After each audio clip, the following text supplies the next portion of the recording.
네, 이제 진행하겠습니다. 네, 네, 금요일에, 제 강의 들으러 와주셔서, 네, 감사합니다. 저는 책임연구원 서지연이라고 하고요. 제가 지난 3월 말쯤에 프롬프트 엔지니어링 기초편 강의 마치고 심화편 제가 하겠다라고 말씀을 드렸는데요. 일단 이게 스케줄이 잡혀야지 사실 공부를 하잖아요.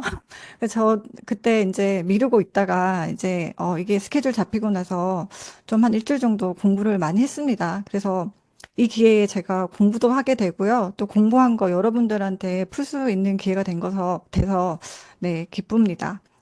그 지난 기초편에서는 그러니까 단순하게 이제 단순하고 빠르게 답을 얻는 이런 실용적인 면에서 좀 집중을 해서 제가 강의를 드렸는데요.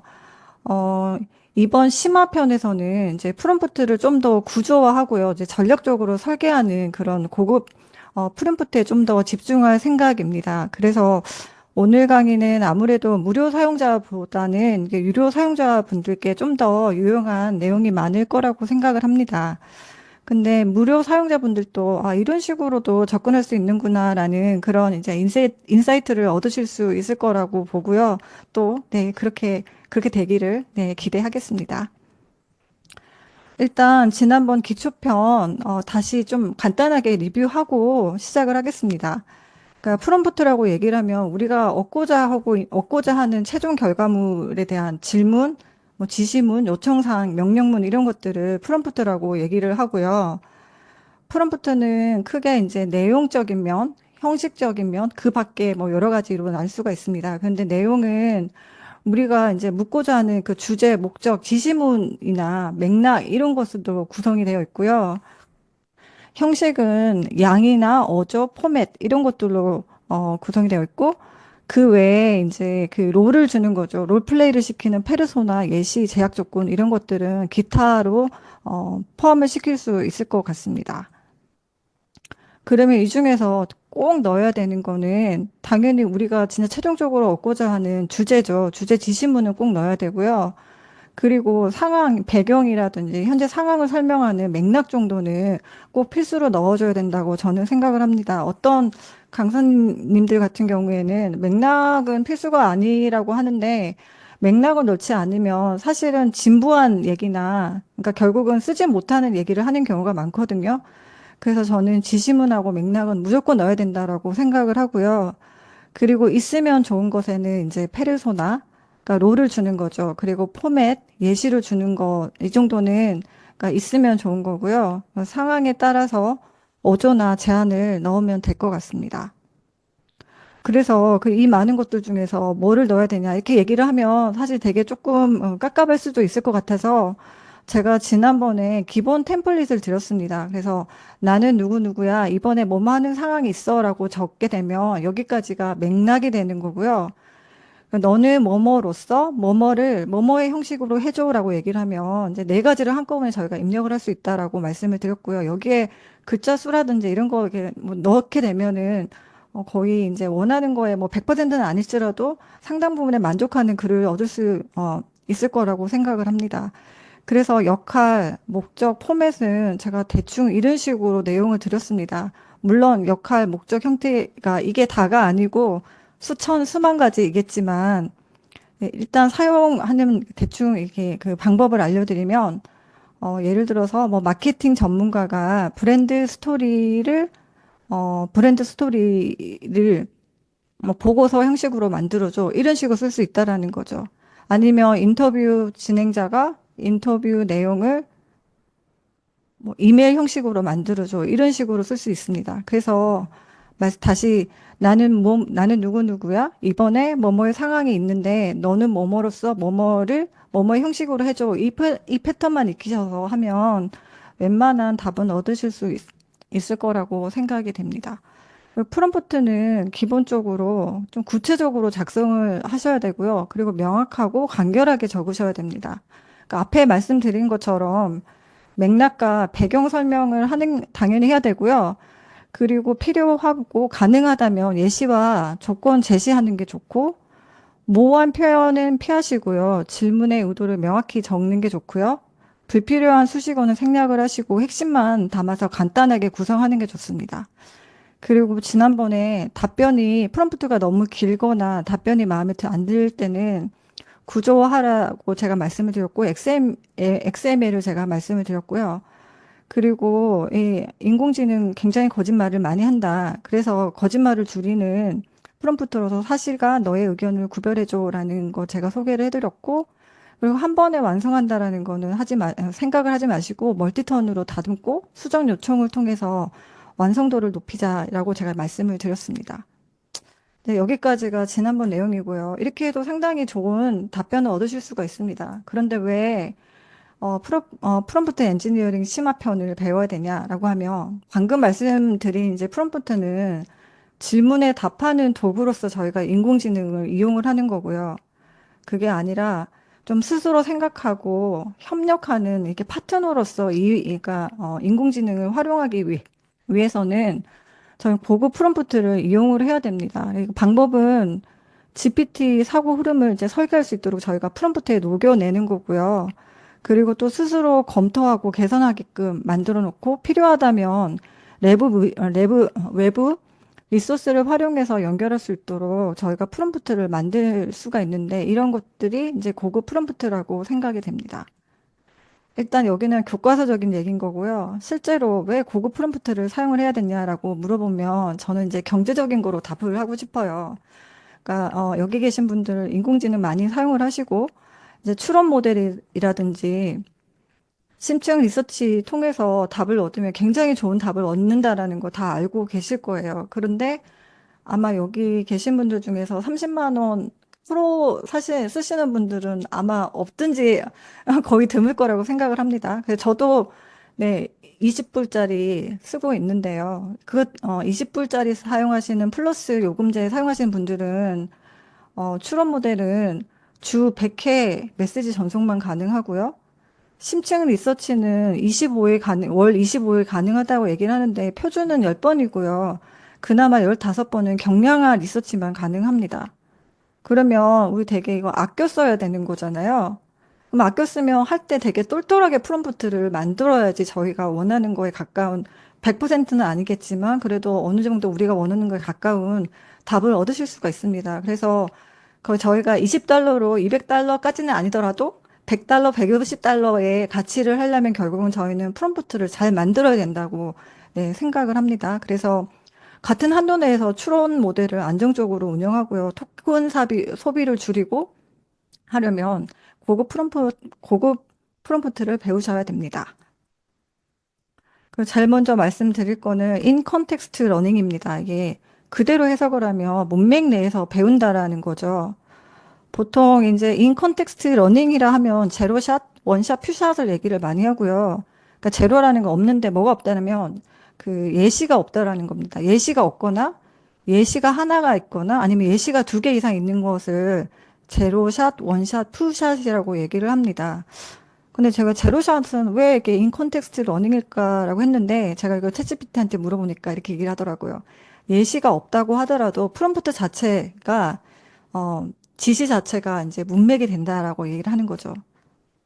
그리고 반대 측면에서 다시 생각을 하면, 반대 측면에서 생각을 하면, 저희가 인공지능이랑 대화를 나누면서, 그러니까 멀티턴을 하잖아요. 멀티턴을 하면 이전 대화 전체 내용 있죠. 그리고 때때로 우리가 파일을 업로드하는 경우가 있습니다. 그래서 전체 대화 흐름이라든지 업로드한 파일 이런 것들도 다 종합적으로 판단해서 응답을 하거든요. 그러니까 이것도 문맥 안에서 저희가 인공지능이 학습해서 생성을 하는 거기 때문에 이런 것도 인 컨텍스트 러닝 안에 러닝에 포함된다고 할 수 있겠습니다. 그럼 제로샷에서 문제를 한번 드릴게요. 1 더하기 1은 무엇입니까?에 대한 답을 뭐라고 생각하실까요? 1 더하기 1은 무엇입니까? 라고 얘기를 하면 2? 이라고 생각하실까요? 그런데 만약에 1 더하기 1은 덧셈 문제입니다. 2 곱하기 2는 무엇입니까? 라고 얘기를 하면 답은 아시겠죠? 2 곱하기 2는 곱셈 문제입니다. 라고 얘기를 하겠죠. 네, 여기서 1 더하기 1은 덧셈 문제입니다가 예시가 되는 거고요. 2 곱하기 2는 무엇입니까? 라고 지시문이 되는 거죠. 그래서 예시의 패턴을 그대로 따라서 얘가 답을 하게 되는 거죠. 그래서 이게 이제 원샷이 됩니다. 이제 퓨샷은 사실 원샷이랑 크게 다르지 않습니다. 단지 이제 예시가 한 개냐 여러 개냐 차이인데 말씀드린 대로 그 예시를 주는 거는 예시 스타일이나 구조나 말투를 그대로 우리가 그렇게 프롬프트에 적지 않더라도 간접적으로 이렇게 얘기를 하는 거입니다. 그래서 예시를 주게 되면은요, 뭐 복잡하게 프롬프트를 적지 않더라도 그거랑 유사한 패턴으로 답을 하는 이게 정밀도 높은 이런 답변을 저희가 확보를 할 수 있게 되는 겁니다. 그런데 이제 문제마다 패턴이 다양하거나 복잡할 때는 당연히 사용이 어렵겠죠. 이게 푸샷의 이제 예시인데요. 예를 들어서 그러니까 문장을 읽고 감정을 분류하려고 했는데 오늘은 정말 행복한 하루야라고 했을 때 기쁨이고 비가 오고 우울해서 아무것도 하기 싫어 하면 슬픔, 갑자기 소리쳐서 너무 놀랐어 놀람이라고 얘기를 했을 때 회의가 또 연기돼서 짜증나라고 얘기를 하면 답을 분노 아니면 짜증으로 하겠죠. 위에 있는 패턴을 그대로 따라하는 거죠. 그러니까 이런 게 이제 푸샷, 네, 프롬프팅의 예시라고 할 수 있겠습니다. 이제 두 번째로는 COT에 대해서 말씀을 드리겠습니다. 이게 Chain of Thought, 생각의 사슬이라고 얘기를 하는데, 주로 줄여서 COT라고 많이 얘기를 합니다. 이게 프롬프트 조금만 공부하시면 COT 굉장히 많이 얘기를 하거든요. COT라고 얘기를 할 때 항상 많이 나오는 예제가 이겁니다. 로저가 있는데, 로저라는 애가 테니스 볼이 5개가 있고요. 2캔을 샀어요. 근데 2캔인데 한 캔에 지금 3개씩 들어있어요. 그러면 전체 몇 개야? 라고 물어봤을 때 전체 11개라고 답을 하는 거죠. 여기까지가 예시가 되는 거고요. 그런데 카피테리아에 23개 사과가 있는데 점심 만드느라고 20개를 쓰고 6개를 샀어. 그럼 몇 개 남았어? 라고 물어봤을 때 27이라고 잘못된 답을 한다는 거죠. 그런데 이게 일반적인 프롬프트라고 얘기를 하면, 그러니까 COT 프롬프팅을 사용을 하게 되면 중간에 이제 계산 과정을 자세히 넣는 거죠. 그러니까 로저가 원래 5개 있었는데 2개 캔을 사고 한 캔에 3개씩 있어서 6개를 다음에 11가기 때문에 답은 11이야 라고 구체적으로 넣게 되면은요. 여기 아래에 있는 이것도 풀이 과정을 적으면서 정답을 맞출 수 있는 가능성이 높아진다는 거죠. 물론 이거는 몇 년 전 얘기라서 지금은 사실 이 정도는 금방 풀겠지만 이게 같은 시기에 이렇게 똑같이 냈을 때 이게 답이 차이가 있다는 얘기는 좀 더 복잡한 문제를 냈을 때 중간중간 풀이 과정을 제시를 하면 문제 해결 능력이 좀 향상이 된다라는 거를 말씀을 드리는 겁니다.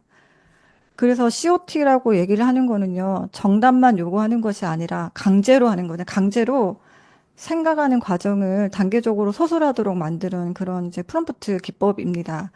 그래서 중간 단계를 보이게 함으로써 이제 사용자가 검토를 할 수 있게끔 만들고요. 그래서 이런 그 COT 기법은요, 그러니까 논리적 추론을 하거나 수학적 계산, 조건 분석을 하는 경우에 많이 활용이 되고요. 이럴 때 일반적인 프롬프트를 사용했을 때 비해서 정답률이 많이 올라간다라고 알려져 있습니다. 이게 2023년도 1월 달에 나온 논문인데요. 사실 한 2년 정도밖에 안 됐으니까 일반적으로는 비교적, 최신 논문이라 그러는데, 그 인공지능 쪽에서는 한 달이 멀다 하고, 한 달이 멀다 하고, 새로운, 논문들이 나오니까, 새로운, 지식은 아닐 수는 있는데, 2023년도 1월 달에 나온 거에 보면 제로샷가 예시를 주지 않았을 때 정답률이 17점, 정확도가 17.7%였습니다. 이 말은 5개 질문을 했을 때 채 한 개도 정답을 못 맞춘다는 얘기죠. 그런데 여기에 Let's think step by step이라고 해서 단계적으로 생각을 해봐라고 하는 문장을 넣게 되면은 78.7%로 거의 80% 정도 네, 정확도가 올라간다라고 나와 있습니다. 그뿐만이 아니고요. 그러니까 first, second 이런 식으로 첫 번째, 두 번째 이렇게 단계적으로 나눠서 설명을 하거나 아니면 이론적으로 생각을 해봐. 아니면 이거를 쪼개서 문제를 해결해봐. 아니면은 어, 현실적으로 생각을 해봐. 아니면 이렇게 탐정처럼 생각을 해봐. 이런 식으로 쪼개서 부분적으로 설명하는 거를 강제로 유도를 하게끔 만들어주면은 적어도 원래는 17.7%였는데 70% 정도로 정확도가 올라간다라는 게 이제 이 논문의 핵심입니다. 그러면 사실은 레스팅크 스텝 했을 때 어렵지 않잖아요. 그러니까 뭔가 이렇게 추론을 해야 된다라고 하면은 굳이 우리가 안 넣을 이유가 없겠죠. 이 내용, 이 문장만 넣어도 정답률이 올라간다고 하니까, 어, 추론을 요하거나 복잡한 수학 계산을 한다거나 할 때는 이 마법의 이제 문장이라고 하더라고요. 레스팅크 스텝 바이 스텝을 넣으시면 좋을 것 같습니다. 그리고 두 번째 말씀드릴 거는 레그라고 얘기를 해요. 그러니까 이게 Retrieval Augmented Generation이라고 얘기를 하는데 이거를 그냥 쉽게 설명을 하면 모르면 찾아보고 대답한다입니다. 그런데 왜 찾아보는 건데 왜 서치가 아니고 리트리버이라고 얘기를 하면 서치라고 하면은 그냥 단순하게 검색을 한다는 얘기인데 여기 그 리트리버이라고 하는 거는요. 그러니까 질문을 했을 때 그 질문과 연관성이 높은 거를 뽑아내는 기술적인 용어라고 합니다. 그래서 기술적으로 그러니까 연관성이 높은 거를 뽑아내는 걸 원래 부족한 어 정보에 추가 보강을 하게 되는 거죠. 그래서 어그멘트가 되고요. 그렇게 해서 새로운 생성을 하게 돼서 그래서 이제 레그 얘기를 하면 어 질문에 대해서 관련성이 높은 것을 뽑아낸 거를 보강을 해서 새로운 문장이나 새로운 스타일로 생성을 한다. 이게 지금 레그입니다. 근데 레그라고 하면 검색과 생성이 병합된 그런 개념이라고 보시면 되고요. 그러면 왜 검색을 하냐? GPT가 사전학습이 되지 않았기 때문에 검색을 하는 거고요. 그럼 왜 사전학습이 되지 않았냐라고 하면 범용적으로 사용되는 정보가 아니거나 최신 정보인 경우에 GPT가 미리 학습을 하지 않았기 때문에 사용을 하는 거거든요. 그래서 질문을 내가 GPT가 보고서 판단을 하고, 아, 이거는, 그러니까 검색을 해야겠다고 생각하면 검색을 하는 방법이 있고요. 아니면 이제 이용자가 수동으로 관련 자료를 입력하는 방법이 있습니다. 검색에 특화된 그 인공지능 있죠. 예를 들어서 퍼플렉시티라든지 팔로 같은데 검색을 하고 그 정보를 텍스트로 가지고 와서 챗GPT 같은 데 붙이거나 아니면 파일로 만들어서 붙이는 식으로 수동으로 관련 자료를 입력할 수도 있고요. 그거를 가지고 GPT가 컨텍스트나 문서로 전달을 하게 되고요. 이거를 전체에 포함을 해서 어, 응답 생성을 가능하게 되는 됩니다. 그러니까 말씀드린 대로 렉은 최신성 확보를 위해서 필요한 거고요. 아시는 것처럼 포옴니는 2024년 6월달까지 정보만 학습이 되어 있고요. GPT는 3.5는 21년 9월, 4는 23년 4월까지 정보가 지금 학습이 되어 있다고 합니다. 그럼 그 이후에 대한 정보는요, 검색을 해야겠잖아요. 그래서 이런 경우 최신 정보가 부족할 때 검색을 하고요. 아니면은 법률이라든지 의료, 연구 같은 경우에는 매년 아니면 수시로 이게 업데이트가 되는 거잖아요. 그래서 이런 경우에는 과거의 정보는 쓸모가 없거나 오히려 오답일 가능성이 있죠. 그래서 이런 경우에는 구- 당연히 그러니까 최신 정보를 검색을 해야 되는 네, 됩니다.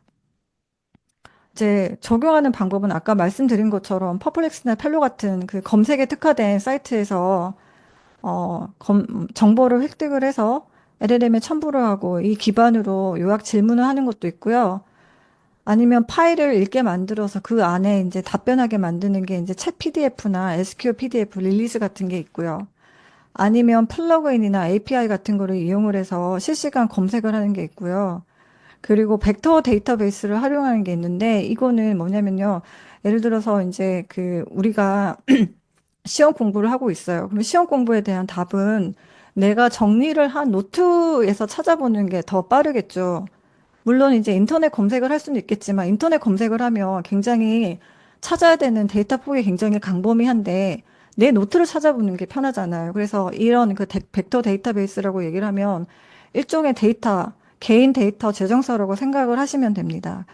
그래서 파인콘 같은 경우에는 웹 기반이고요. 크로마는 내 컴퓨터에 설치를 하는 거라고 합니다. 저도 정확히는 모르고 이번에 공부하면서 대충 그런 식의 개념이라는 거를 네, 알게 됐는데 이런 방법도 이제 렉에 이제 포함이 되겠습니다.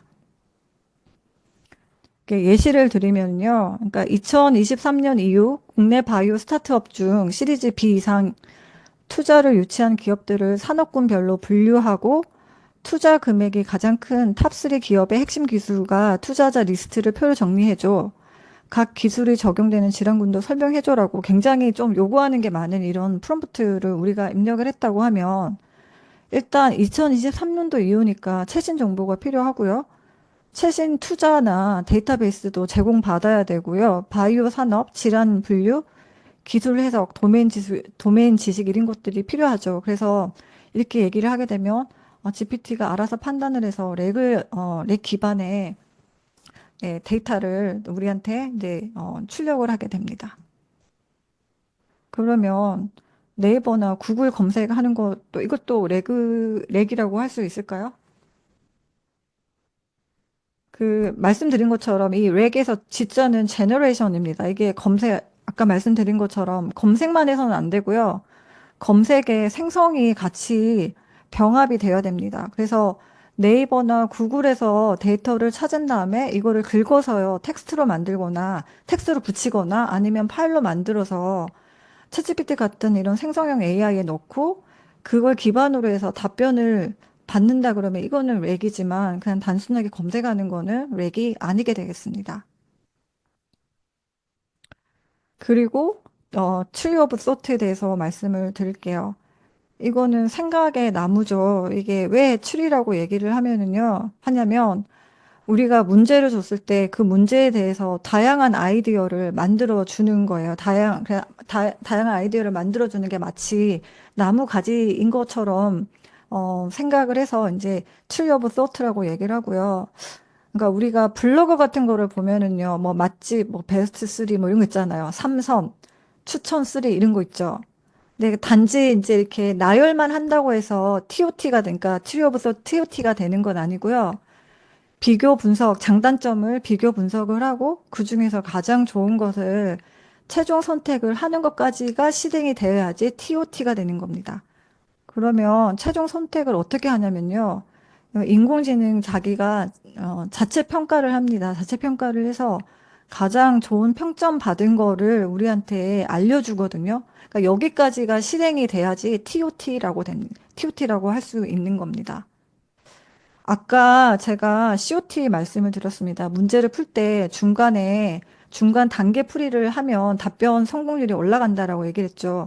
그래서 이게 문제고 이게 답인데 중간 단계 풀이를 해주는 이 모식도 이게 COT라고 얘기를 한다면 TOT라고 얘기를 하면 문제가 있어요. 문제에 대한 아이디어를 여러 개를 주고요. 각각에 대해서 비교 분석을 하는 거죠. 비교 분석을 해서 자체 평가를 했을 때 가장 좋다고 생각하는 거를 우리한테 추천을 해주는 이게 TOT가 되는 겁니다. 이 모식도 보시면 대충 이해가 되시죠?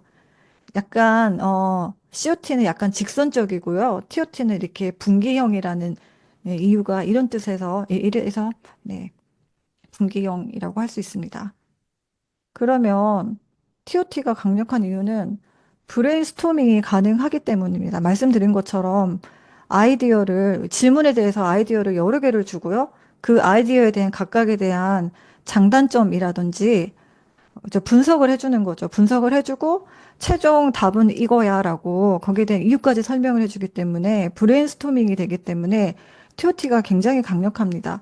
개인적인 생각으로는 사실은 COT는 말씀드린 대로 복잡한 산수나 논리적인 문제를 풀 때 말고는 크게 사용이 없는데 TOT는 어느 분야나 다 사용이 가능한 저는 강력한 네, 프롬프팅 기술이라고 생각을 합니다. 그 예를 들어서 그리고 그 TOT는 프롬프트 예시가 약간 포맷이 있습니다. 이런 식으로 하는 거예요. 그러니까 몇 가지를 제안해줘. 장단점을 평가하고 하나를 선택하고 이유를 설명해줘. 이런 식의 약간 구격화된 틀이 있는 것 같아요. 예시를 들면 도시 재생 전략 세 가지를 제안해줘. 그리고 장단점 평가하고 하나 선택해서 이유를 설명해줘. 라는 게 프롬프트를 주고요. 조건은 뭐 예산, 인구 감소율, 고령 인구 비율 뭐 이런 거 적게 되면은요. 답을 이렇게 주는 거죠. 아이디어 1번은 고령 친화적 도시 리디자인이고요. 아이디어 2번은 청년 창업 인큐베이팅 클러스터 조성이고, 아이디어 3은 문화생활복합 커뮤니티 리노베이션인데, 어, 자체적 인공지능이 생각했을 때 3번이 가장 좋은 아이디어인 것 같다. 왜냐면 고령층과 청년층 모두를 끌어들일 수 있는 유일한 전략이다라고 이렇게 해주는 거죠. 그러니까 이렇게 여러 가지 아이디어도 주고, 근데 선택은 우리가 3번 안 할 수도 있죠. 근데 1번, 2번에 대한 우리는 아이디어를 얻을 수가 있는 거죠. 그래서 이런 식으로 가지치기를 하고 장단점, 그리고 최종 선택, 이유까지 받을 수 있는 이게 TOT가, 이게 이제 TOT 프롬프팅이 되겠습니다. 그러면, 어, 외부 도구 활용 프롬프트라는 것도 있는데 사실은 이거는 제가 오늘 설명을 할까 말까 사실 좀 고민을 했습니다. 고민을 하는데 그래도 일단은 하는 게 좋을 것 같다라고 생각을 해서 넣었는데요. 제가 고민을 했던 이유는 약간 극과 극을 달린다라고 할까요? 이게 프롬프트 만드는데 좀 난이도가 있거나 아니면 프롬프트를 적었는데 그냥 일반적인 프롬프트랑 차이가 없거나 약간 그 좀 그런 느낌인 것 같아요. 이게 무슨 얘기냐면 주로 이제 외부 도구 이용한다라는 거는 이제 플러그인이나 API 아니면은 그러니까 함수 호출 이런 거를 사용을 하게 되는 건데요. API는 아시는 분들은 아시겠지만 외부 서버하고 직접 통신을 해서 이제 답을 주고받는 거이고요. 그리고 실시간 정보를 얻는데 유리합니다. 그래서 날씨 확인이나 환율 정보, 뭐 실시간 주식 가격, 데이터베이스 조회 이런 데 많이 사용을 하고요. 그런데 저희가 API 키를 받아야 되죠. 그리고 인증도 받아야 되는 약간 난이도가 좀 있습니다. 근데 반면에 함수 호출이라고 얘기를 하면은 GPT 안에 미리 정의가 되어 있는 함수를 우리가 그냥 가지고 와서 활용을 하는 거거든요. 그래서 주로 많이 사용하는 게 이제 계산기 호출 이런 데 많이 사용을 합니다. 그리고 플러그인이라고 얘기를 하면 혹시 기억하실런지 모르겠는데 초반에 챗GPT 나왔을 때 GPT 쓰라고 하지 않고 그때 플러그인이라고 얘기를 했었거든요. 그러니까 GPT 안에 숨어져 있는 플러그인 그 시스템을 우리가 이용을 하는 겁니다. 그래서 뭐 호텔 예약, 뭐 항공권 예약, 뭐 유튜브 검색 이런 데 사용할 수 있는 거가 이제 플러그인입니다. 이제 그 API를 이용하는 이제 프롬프트 예시를 좀 드리면 뭐 이렇게 쓸 수가 있다고 하네요. 그러니까 도시명을 입력을 받아서 외부 대기질 API를 호출해서 특정 시간에 미세먼지 농도를 확인하고 기준치를 초과하며 마스크 착용을 권장하는 안내문을 작성해줘라고 하고 도시는 인천이라고 얘기를 하면 답이 이런 식으로 나옵니다. 그래서 특정 시간에 미세먼지 농도가 55고 기준치 50을 초과했기 때문에 외출 시 마스크를 착용하세요라고 이렇게 입력을 해줍니다. 그러니까 이렇게 얘기를 하지만 사실 GPT 내에서는 나름 바빠요. 왜냐하면 이 문제에 대해서 분석을 하는 거죠. 아, 이거를 해결을 하려면 실시간 날씨가 필요하겠구나라고 하고, Get Air Quality 인천이라는 거를 호출을 하고요. 그리고 농도를 받아서 이렇게 입력을 하는 거죠. 근데 이제 이 프롬프트를 작성을 하려면 외부 대기지 API라는 게 있다라는 거를 인지를 해야지 우리가 이 프롬프트를 쓸 수가 있는 거죠. 그죠. 그래서 사실 제가 그래서 어렵다라고 말씀을 드린 겁니다. 그냥 단순하게 만약에 특정 시간에 미세먼지를 알려줘라고 하면 알려줍니다. 근데 이런 경우에는 API 호출이 아니고요. 그냥 검색해서 알려주는 경우가 많더라고요. 저도 한번 해봤는데 그런 식으로 됩니다. 그러면 API나 외부 도구 활용하는 게 아닌 거죠. 그래서 약간 난이도가 있는 프롬프트가 아닌가라고 생각이 들고요. 아니면 이런 식으로 얘기할 수도 있어요. 키와 몸무게를 주고 BMI 계산을 해줘라고 얘기를 하면, 그리고 키와 몸무게를 주면은요, 이런 식으로 계산하는 거죠. 이거는 사실 그냥 프롬프트만 봤을 때는 프롬프트 별 내용이 없죠.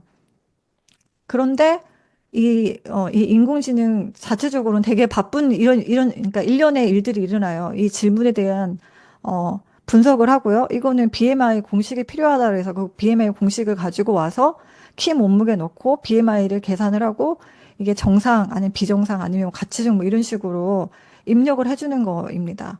그래서 말씀드린 것처럼 어렵거나 별 차이가 없거나 약간 애매한 분야인 것 같은데 어쨌든 이런 부분도 고급 프롬프트 엔지니어링의 한 분야라고, 한 분야이기 때문에 일단 소개는 네, 드리려고 드리겠습니다. 그리고 플러그인을 이용하는 경우도 있습니다. 이게 스카이 스캐너라고 하는 그 항공권 검색하는 그 사이트가 아마 플러그인에 있나 봐요. 그래서 이 호출 요청이라고 적고서 목적, 출발지, 뭐 도착지, 출발일, 귀국일, 그리고 좌석 등급을 입력을 하게 되면 이런 식으로 결과가 나옵니다. 그러니까 외부 호출을 해서 값을 얻는 거죠. 근데 여기 보시면 웹 찾아보는 중이라고 보이실까요? 그 보이시죠? 그러니까 외부를 통해서 받는 경우에는 이런 식으로 웹 찾아보는 중 아니면은 분석 중 이게 뜨고요. 이게 없어지면서 이런 결과가 나타납니다. 그러니까 이게 외부 도구를 이용하는 이제 프롬프트가 되고요. 그러면 아까 외부 도구를 이용한다고 해서 아까 렉이라고 하는 거랑 약간 헷갈릴 수가 있는데 렉은 아까 검색을 하고요. 검색한 결과를 더해서 생성을 하는 거라고 말씀을 드렸습니다. 그래서 주로 사용하는 거는 문서 기반 Q&A 같은 거 많이 사용을 하고요. 그 예를 들어서 미국 입국할 때 백신 접종이 뭐야? 라고 하면 그 정보를 가지고 와서 제가 질문한 거에 맞게 이게 글로 만들어줘서 저한테 답변을 해주는 거죠. 근데 외부 도구 연동하는 경우에는 말씀드린 대로 API나 함수 같은 걸 호출을 해서 실시간 정보나 데이터 처리, 계산 이런 걸 해주는 게 이제 외부 도구 연동을 하는 거입니다. 그리고 고급 프롬프트를 응용을 하시려면 구조화된 프롬프트를 이용을 해야 됩니다. 이거는 지난 기초편에서도 잠깐 언급을 드렸는데 조금 더 구체적으로 말씀을 드리면, 프롬프트가 길잖아요. 길거나 복잡한 지시문을 주게 되면은 항목을 누락하거나 왜곡하거나 이제 거짓말, 할루시네이션 발생하는 경우가 있습니다. 이제 이런 경우에 프롬프트를 구조화해라고 얘기를 하는데요. 이제 뭐 여러 가지 방법이 있습니다. XML이란 게 있고, 아까 잠깐 말씀드렸는데, 꺽쇠를 이용하는 거예요. 꺽쇠와 꺽쇠 사이에 내용을 넣는 건데, 시작할 때는 꺽쇠만 넣고요. 끝날 때는 슬래시 꺽쇠를 넣는 이게 이제 XML이고요. XML은 사실 오픈 AI에서 권장하는 프롬프트 입력 방법입니다. 그런데도 불구하고 저는 이 XML 쓰시는 분 참 딱 한 번 봤어요. 한 번 봤고요. 그리고 챗GPT 이용해서 프롬프트를 작성을 요구받아서 받은 그 프롬프트를 봐도 XML을 사실 쓰지는 않더라고요. 그래서 권장한다고 하는데 제가 여러 선생님들께 권장하는 게 맞나 사실 잘 모르겠습니다. 그런데 어쨌든 프롬프트가 길다. 그리고 내가 원하는 대로 답이 안 나온다라고 얘기를 하면 이 XML 쓰시는 거는 좋은 방법이 될 것 같습니다. 그리고 제이슨이라는 방법도 있습니다. 이거는 중괄호 하고 따옴표를 이용을 하는 거고요. 이건 좀 더 이제 컴퓨터 언어이거든요. 그래서 API나 아까 함수 같은 거 불러올 때 조금 더 정확하게 답을 얻을 수 있는 게 이제 제이슨이라고 얘기를 하고요. 그런데 사실상 정말 많이 사용하는 거는 마크다운 이렇게 샵 하는 거죠. 샵을 이용한 마크다운이나 이제 대괄호 하는 거를 일반적으로 많이 사용을 하죠. 그러니까 예를 들어서요. 이제 어떤 사람이 있고 이름은 누구고 나이는 뭐고 직업은 뭐고 이번에 하려고 하는 게 이건데 전략을 알려줘라고 그냥 주저리 쓰는 것보다 이런 식으로 구조화된 프롬프트를 쓰면 더 양질의 답을 얻을 수가 있다는 거죠. 여기는 이제 대괄호를 썼죠. 뭐 입력 정보에서 이제 마이너스에서 이름, 나이, 직업, 요청 쓰고요. 요청 사항은 1, 2, 3, 4 이런 식으로 구조화해서 질문을 하게 되면 훨씬 좋은 답을 얻을 수가 있습니다. 이게 아까 말씀드린 제이슨이고요. 이게 컴퓨터가 읽기 좋은 겁니다. 그래서 함수 불러오거나 API 응답을 요구하거나 자동화할 때는 이 제이슨을 쓰는 게 좋다라고 얘기를 하고요. XML은 말씀드린 것처럼 예, 꺽쇠 이용하는 거고, 네, 다시 말씀드리지만 이거는 오픈 AI에서 권장하는 구조이지만 많이 사용하지는 않더라. 대신에 마크다운이나 대괄호 정도는 우리도 사용할 수 있잖아요. 이거를 저는 적극 권장을 드립니다. 이건 할 수 있잖아요. 그러니까 샵을 쓰시고요. 마이너스를 써서 적어주는 거죠. 아니면은 대괄호를 써서 이런 식으로 적게 되면 내가 요구하는 게 뭔지 금방 인공지능이 이해를 하고 제가 원하는 답에 가까운 결과를 잘 적어준다라는 거죠. 물론 여기는 사실 되게 간단하기 때문인데 만약에 되게 길어요. 길다 그러면은 아까 말씀드린 대로 XML 쓰시는 거를 권장을 하고요. 간단한 거다 그러면은 이런 식으로 샵을 쓰거나 아니면 대괄호를 쓰셔서 좀 구조화해서 프롬프트를 쓰시면 더 좋은 답을 얻을 수 있다 말씀을 드리겠습니다. 그리고 기타 이제 다른 그 노하우도 말씀을 드리자면 이제 2024년 1월 달에 이제 논문을 제가 소개를 해 드리려고 합니다. 여기에 26가지 프롬프트 사용 규칙에 대해서 말씀을 드렸는데 대부분 제가 말씀드린 내용이고 아까 말씀 안 드린 거를 다시 좀 얘기를 하자면 제가 불필요한 굳이 정중할 필요는 없다라는 거죠. Please, please, thank you, if you don't mind 이런 거 없이 그냥 바로 그냥 본론으로 가는 게 더 효율적이다. 그 기억하실런지 모르겠는데 챗GPT 처음에 나왔을 때 질문을 그죠 높임말을 쓰는 게 더 좋은 답을 얻냐 반말을 쓰는 게 낫냐 이렇게 약간 논쟁이 있었죠. 근데 결국은 크게 상관이 없다라는 게 그죠. 저도 사실 반말로 쓰거든요. 마찬가지로 굳이 정중할 필요 없다는 거가 지금 1번에 나와 있고요. 그리고 부정적인 것보다 긍정적인 지시어 사용하는 게 더 답이 좋다라고 얘기를 합니다. don't보다 do를 사용해라 얘기를 하고요. 그리고 이런 것도 있어요. 보상을 제안을 하면 더 답이 좋은 답을 알려준다고 얘기를 합니다. 예를 들어서 이 문제를 맞추면 100점 줄게. 아니면 이 문제 해결하면 100불 줄게. 얘기하면 답이 더 좋은 답을 해준다고 얘기를 해요. 진짜 우리가 주는 거 아니잖아요. 뭐 글로 쓰는 거니까 얼마든지 쓸 수 있죠. 이게 논문으로 나온 거니까 사실 저는 제가 몇 번 써봤는데 저는 솔직히 큰 차이를 못 느꼈는데 이렇게 하다 한번 사용을 해보세요. 정말 그런지. 그리고 반대로요. 페널티를 주면 저도 퀄리티가 올라간다고 합니다. 예를 들어서 틀리면 감점 100점 할 거야. 신중히 풀어라고 한다든지 그 아래쪽은 이 논문에서 나온 건 아닌데 제가 어떤 강사님이 얘기를 하시더라고요. 너 계속 틀리면 앞으로 딥식 이용할 거야. 이렇게 했더니 진짜 답을 더 잘하더라. 제가 이거 들었거든요. 네, 한번, 네, 응용 한번 해보시기 바랍니다. 그리고 14번 같은 경우에 저는 굉장히 중요하다고 생각을 해요. 어, 인공지능이 알려준 답이 만족하지 않았을 때는 내가 진짜 줘야 되는 정보가 충분히 전달이 됐는지도 확인하는 게 저는 중요하다고 생각을 하거든요. 그래서 부족한 정보가 있다면 나에게 질문해 라고 한다든지 정보가 부족하면 먼저 질문한 후 답변해 라고 하면 애가 질문을 저한테 하겠죠.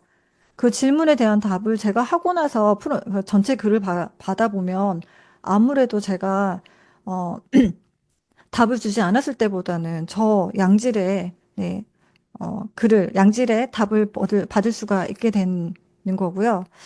그리고 15번 같은 경우에는 인공지능 이용해서 학습을 하는데 저는 굉장히 좋은 프롬프트라고 생각을 합니다. 여기 이렇게 여러 학부모님들 계시잖아요. 그래서 뭐 과학, 수학 이렇게 물어보고 이제 공부를 할 때 일반적으로 뭐뭐에 대해서 뭐가 답이 뭐야? 라고 물어보시는 게 아니고요. 뭐에 대해서 가르쳐 주고 마지막에 문제를 내줘. 문제 내주고 내가 응답한 뒤에 내 답이 맞았는지 알려줘. 라고 얘기를 하면 내가 정말로 그 문제의 답을 그러니까 설명을 내가 정말로 이해했는지까지도 같이 확인을 할 수 있는 거잖아요. 그래서 인공지능을 이용해서 학습을 하시는 분들은 이 프롬프트를 활용을 하시면 네, 좋을 것 같습니다. 그리고 인공지능을 이용해서 코드 생성을 하시는 분들 코드가 오류가 나서 고쳐달라고 했을 때 그 부분만 그러니까 수정해 주는 경우가 있거든요.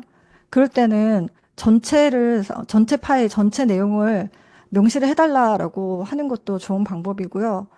그리고 텍스트 이어가기 같은 경우 저 예전에 무료를 사용을 했을 때요. 막 답을 이렇게 막 글을 작성하다가 중간에 멈추는 경우가 있죠. 그럴 때 보통은 계속 해줘, 계속해, 이어서 해줘 얘기하면 처음부터 다시 적는 경우가 종종 있었습니다. 근데 그렇게 하지 마시고 다음 내용 시작은 무엇이니까 여기부터 시작해라고 얘기를 하면 잘 이어서 해준다라고 합니다. 지금 여기까지가 제가 말씀드린 이제 논문에 대한 내용이고요. 그리고 또 이제 말씀드릴 내용 중에 하나는 이제 추론 모델에 대해서도 좀 말씀드리고 싶은데 추론 모델이라고 얘기를 하면 아까 그 COT 있죠. 단계 단계 수학 문제 풀 때 단계 단계 설명을 요구하는 그 모델의 강화학습 모델이 결국은 추론 모델입니다. 그래서 그 COT에 대한 그 데이터를 인공지능이 학습을 하고 그 이후에 모델이 답변한 거를 사람이 평가하고 또 자동 시스템이 평가를 해서 답을 맞추는 것이 아니라 생각하는 과정을 잘 설명하면서 답을 유도하는 것에 이제 높은 보상을 주면서 강화 학습을 한 거거든요. 그러니까 이 말은 결국은 COT 자체가 단계 단계 쪼개서 잘 생각을 하는 모델이라는 겁니다. 그래서 원래 생각을 잘 하는 애예요. 그런데 또 생각을 해보라고 하는 거는 오히려 좋지 않다라는 거죠. 원래 알아서 잘 생각하고 있는데 또 생각해라고 하는 거는 필요하지 않고 오히려 더 마이너스 효과를 나타난다고 합니다. 그래서 이런 거 아까 얘기했던 그 COT 모델에서 마법의 문장, 레스팅 스텝 바이 스텝 하지 말고요. 결론에 대해서 다시 생각해봐. 이런 것도 하지 말아라. 예제도 사실 많이 필요 없다라고 합니다. 그런데 이제 불과 한 달이나 한 두 달쯤 전에는 그 출원 모델, 그러니까 예전에는 O1이었는데 근래 들어서 O3로 바뀌었잖아요. O3에 이제 그 시작을 할 때는 간결하고 직관적인 문장으로 시작을 해야 된다라고 얘기를 했는데 최근 들어서는 이게 조금 약간 바뀌고 있는 추세인 것 같습니다. 이게 지금 애플 비전 OS를 개발한 그 벤 하일락이라는 분의 이제 게시물이라고 얘기를 해요. 근데 여기 안에 이분은 이제 O1 지금 O3죠. 이제 프롬프트를 이런 식의 구조해서 답을 요구를 했더니 훨씬 좋은 답을 주더라라고 했고요. 이 게시글에 대해서 많은 사람들이 동감 표시를 했다고 합니다.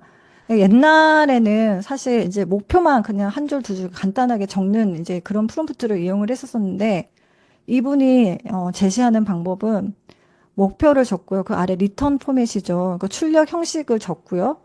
그런 다음에 그 아래는 주의사항, 예를 들어서 출처가 불분명한 데이터는 제외해라. 과도한 기술 용어 피하고 일반인이 이해할 수 있는 수준으로 작성해라. 이런 식의 주의사항을 주고요. 그 제일 아래 보면 배경 정보를 입력을 해야 된다라는 게 이제 이분의 벤 하일락이라는 분의 이제 주장입니다. 그래서 이 배경 정보에는 맥락이랑 취향, 사전 경험 이런 가능한 많은 관련 정보를 제공해야 된다. 근데 단 질적으로 관련성이 높은 정보를 입력을 해야지 된다라고 얘기를 하고요. 저는 개인적으로 추론 모델 그렇게 많이 사용하지는 않았는데 이 방법이 맞지 않나, 더구나 이제 플러스를 사용한 저 같은 경우에는 이 방법이 더 맞지 않나라고 생각을 합니다. 이제 왜냐면은 추론 모델을 사용을 하게 되면 짧으면 뭐 2, 3분이고 길면 막 30분 정도 기다렸다가 우리가 답을 얻게 되잖아요. 그러면 엄청 내용이 길어요. 내용이 길다는 얘기는 우리가 원하지 않는 정보가 섞여 있을 수가 있다라는 얘기고요. 그리고 우리 꼼꼼히 읽어봐야 되는데 너무 길어서 잘 안 읽어보게 될 가능성도 높다라는 거죠. 그래서 우리가 원하는 게 뭔지를 조금 그래도 좀 자세하게 적어주면 조금, 좀 함축적이고요. 우리가 원하는 결과에 비슷한 추론 모델일지라도 얻을 수 있다라는 거죠. 그래서 그러니까 목표랑 출력 형식, 주의사항, 배경 정보를 이렇게 입력하는 이런 구조화된 프롬프트를 사용하는 것도 저는 좋은 방법이라고 네, 생각을 합니다. 그리고 로스트 인 더 미들이라고 얘기를 해서요. 그러면 우리가 프롬프트가 결국은 질문이라고 말씀을 드렸잖아요. 그러니까 핵심 질문을 어디에 넣냐, 앞에 넣냐, 중간에 넣냐, 뒤쪽에 넣냐도 사실은 생각을 해봐야 되거든요. 이게 2023년 1월 달 논문인데요. 이분들이 이제 테스트를 했습니다. 문서 1번에, 그러니까 최초 물리학 노벨상 정보를 문서 1번에 놓고 물어봤더니 정답률이 정확도가 76% 정도 됐어요. 그런데 두 번째, 문서에 넣었더니 정답률이 떨어지죠. 그러니까 뒤쪽으로 가면 갈수록 정답률이 떨어지고 끝나갈 때쯤에 좀 올라가더라. U자 쉐입을 보이더라는 이런 이게 이 논문의 주된 내용입니다. 그래서 문서가 10개인 경우, 20개인 경우, 문서가 많으면 많을수록 점점점 이런 U자 쉐입을 보인다라는 거죠. 그러면 우리는 당연히 우리가 얘기하고자 하는, 우리가 물어보고자 하는 지시문은 당연히 앞문단에 넣어야 되겠죠. 앞문단에 넣고 핵심 키워드 당연히 초반에 넣어야겠죠. 그럼 왜 이렇게 되냐? 그럼 지금 GPT가 학습하는 그 데이터 대부분이 이제 인터넷에 또 돌아다니는 이런 것들을 딥러닝을 한다고 합니다. 그래서 사람이 사고하는 거를 많이 유사하다고 해요. 그래서 사람도 그렇잖아요. 수업을 받을 때 초반에는 집중을 하다가 중간에는 집중 안 하고 대충 듣고 있다가 끝나갈 때쯤에 조금 더 집중을 하죠. 그러니까 사람이 사고하는 거를 그대로 얘가 따라서 한다라는 거죠. 그래서 핵심 키워드, 주된 지시문은 앞부분에 넣으라는 게 이제 이 논문의 주된 내용이었습니다. 그리고 이거는 이제 프롬프트를 생성하는 GPT입니다. 이거는 제가 만들었는데요. 이것도 넣을까 말까 사실은 좀 고민을 했는데, 일단 이 프롬프트를 그대로 사용하시는 건 아니고, 이런 인사이트 도출용으로 사용하면은 좋겠다라고 생각이 들어서 제가 일단은 사용하는 거로 조금 알려드리겠습니다.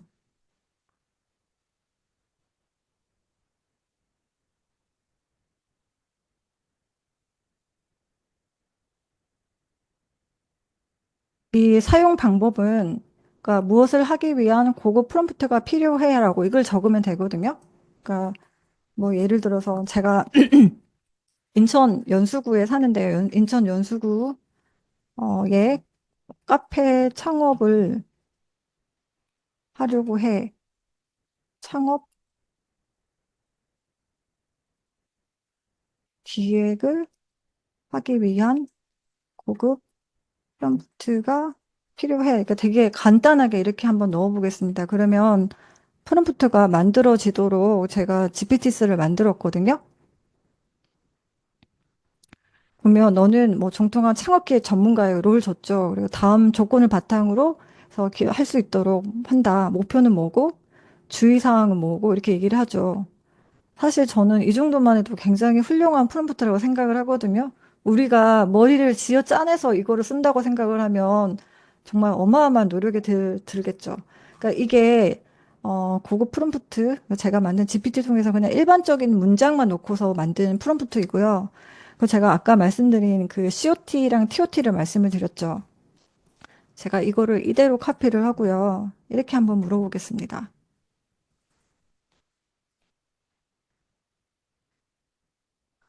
COT from 프롬프팅 기법에 맞게 해줘. 이렇게 한번 적어보겠습니다. 잠깐. 글씨가 잘 안 보이시려나? 아까는 단순한 이 프롬프트만 적었는데 여기에 COT 프롬프트 기법을 맞게 다시 작성해달라고 해보겠습니다. 제가 COT라고 얘기를 했는데 COT가 체인 오브 소트라는 거 알고 있죠.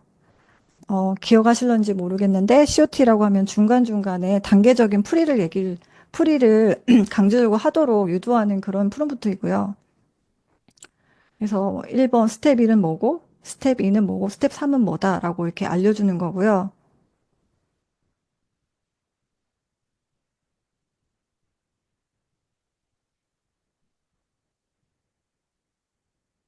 그러면 이번에는 COT가 아니고 TOT로 한번 해보겠습니다. TOT 트리라고 있죠. 아까 가지치는 거죠. 아이디어를 여러 개 주는 그 프롬프트인데, 이제 이런 식으로 나온다는 거죠. 그러면 한번 얘가 짜준 걸 가지고 어떻게 답을 하는지 한번 보겠습니다. 이거는 그냥 일반적인 프롬프트입니다. 그러니까 사실은 만약에 카페 창업을 한다 그러면 내 자본은 어떻게 되는지, 그러면 뭐, 그러니까 면적은 어떻게 되는지를 조금 더 구체적으로 넣으면 더 좋은 프롬프트가 만들어질 텐데, 그냥 지금은 그냥 제가 대충 넣어본 겁니다. 이거를 복사를 해서 한번 넣어볼게요. 어떻게 답을 하는지.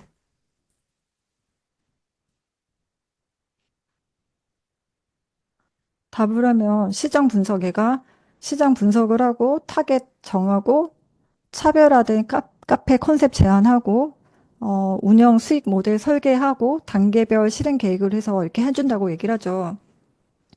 거기에 맞춰서 시장 분석을 하고 타겟 고객 정의를 하고요. 그 몇 번 들어본 것 같아요. 차별화된 카페 컨셉 제안을 하고요. 그냥 운영 수익 모델 설계하고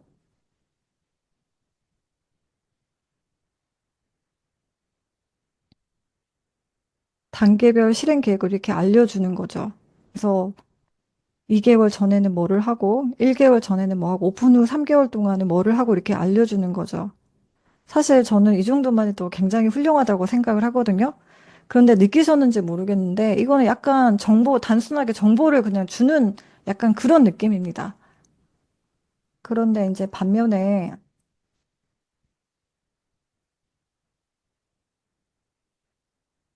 COT 프롬프팅에 맞춰서 쓰는 이거를 한번 적용을 해보겠습니다. 근데 제가 계속 반복적으로 말씀드리지만 COT는 일반적인 경우보다는 복잡한 뭐 수학 문제라든지 그러니까 추론을 해야 되는데 사실 이는 더 적합하기 때문에 어쩌면 여기에서는 크게 답변의 차이가 없을 수도 있습니다.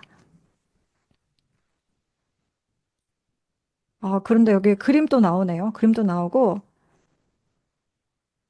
지역 분석하고 타겟 고객 하는데, 그러니까 약간 그 COT를 하게 되면은요, 중간중간 설명을 좀 디테일하게 하면서 약간 설득하는 느낌의 그런 뉘앙스 차이가 나도록 얘가 답을 해주거든요. 그래서 지역 분석을 해주는데 보시면, 뭐 제가 아까 연수구라고 했는데 여기 송도는 아시죠? 송도는 되게 약간 많이 발전한 곳이잖아요. 뭐 송도, 동춘동 되게 좀 디테일하게 알려주죠. 그 타겟도 조금 더 디테일하게 알려줍니다.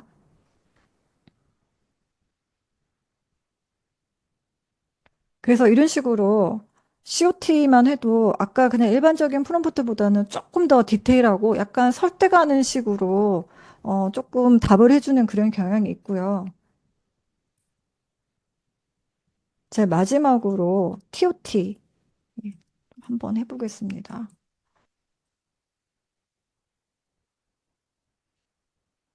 TOT는 아까 말씀드린 대로 여러 가지 아이디어를 주고요. 그 아이디어에 대한 장단점이라는 특징을 설명을 해주고 그리고 가장 좋다고 생각된 판단되는 부분을 선택을 해서 우리한테 제안을 해주는 그런 모델이거든요. 그래서 사실은 카페 창업에 대한 기획을 한다 그러면 제일 좋은 프롬프트는 그냥 사실 이게 TOT가 제일 좋겠죠. 정말 좋은지 한번 볼까요? 뭐 이런 식으로 얘기를 해주는 거죠. 노드는 뭐 A, B, C 이렇게 있고요. 입지 선택은 뭐 이렇게 하고 이게 조금 할 때마다 좀 답이 다르게 나오네요. 그래서 A, B, C, D 이렇게 나오고요.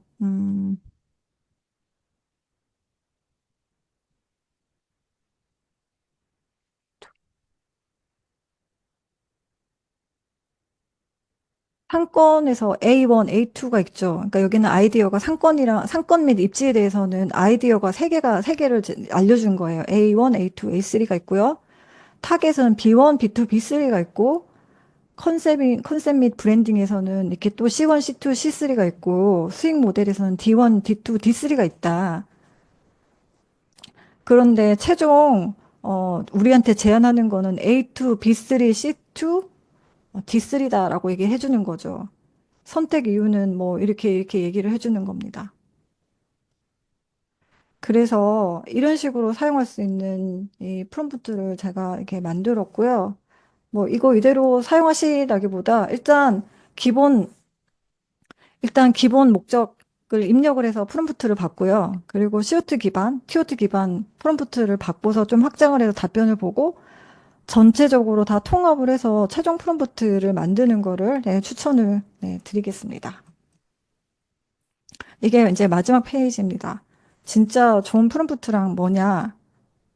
일단은 제일 먼저 말씀드리고 싶은 것은 한 번에 완벽한 답을 도출하는 프롬프트는 없다라고 생각을 하시는 게 정신 건강에 좋습니다.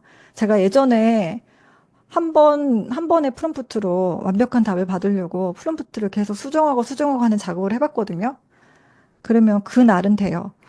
근데 며칠 있다가 쓰면 또 답이 잘 안 나오는 경우가 있더라고요. 아시다시피 LLM의 그 특징이잖아요. 똑같은 프롬프트를 줘도 답이 어쩔 때는 좋게 나오고 어쩔 때는 좋지 않게 나오고 그래서 완벽한 답을 만드는 프롬프트 없다라고 생각을 하시면 되고요. 일단 멀티턴을 해서 다듬어 간다라고 생각을 하셔야 됩니다. 이제 멀티턴을 한다는 얘기는 공부를 계속 하셔야 된다는 얘기이기도 합니다. 왜냐하면 멀티턴이라는 게 답을 해주면 그 답을 읽어보고 그 답에서 또 질문을 하는 거잖아요. 읽어봐야 되기 때문에 계속 공부하는 태도를 유지해야 된다라고 할 수 있고 또 처음에 시작하는 프롬프트는 뭐 어느 정도 포맷을 갖추어서 시작을 할 수가 있습니다. 그런데 멀티턴에는 정답 공식은 없습니다. 답을 받아서 그 답에서 보고서 저희가 질문하는 거기 때문에 정답이 없고요. 이거는 꾸준한 연습을 하는 수밖에 없다라고 말씀을 드리고 싶고, 그리고 이제 그 거짓말 하는 거 있죠. 할루시네이션. 인공지능이 똑똑해지면서 얼마 전에는 기사를 봤더니 오히려 더 거짓말을 많이 한다라는 기사도 있었고요. 그리고 거짓말을 하는데 굉장히 정교해서 예전에는 이게 거짓말에는 금방 탄로가 났는데 더 정교하게 거짓말을 한다라는 보고도 있었습니다. 그래서 사실에 기반하는 보고서나 문서를 작성하셔야 되는 거는 작성하셔야 되는 분은 검증을 계속 하셔야 됩니다. 그래서 프롬프트에 링크나 출처를 요구하는 링크, 논문, 기사 요구하는 프롬프트를 계속 넣으셔야 되고요. 아니면 사실과 너의 의견을 구분하도록 요구하는 프롬프트도 계속 넣으셔야 되고요. 그리고 지금 그 인공지능 춘추전국 시대죠. 엄청나게 많은 인공지능이 하루가 멀다고 쏟아지고 있는 느낌인데 각각 잘하는 게 다릅니다. 그래서 잘하는 거를 선택을 하셔서 하나만 사용해야지를 생각하시면 안 되고요. 잘하는 거를 잘 찾으셔서 이용을 하셔야 됩니다. 그 말은 공부를 많이 해야 된다는 거기 때문에 조금 괴롭긴 한데, 일단 현실은 좀 먼 미래에는 달라질 수도 있는데, 현재는 그렇습니다. 잘하는 게 딱 정해져 있어요. 그래서 하나만 쓰지 말고 여러 개 사용하시라 말씀을 드리고 싶고요.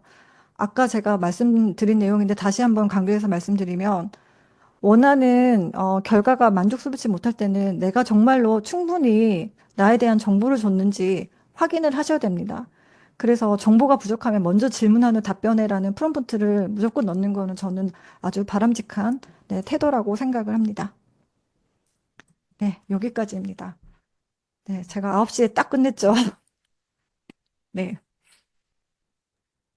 아, 네, 감사합니다. 오늘 강의해 주셔서 감사드리고, 정말 유익하고 실전적인 그런 내용이었다고 생각하는데요. 선생님 잘 들리셨나 보네요. 잠시만요. 녹화를 먼저 중지하고.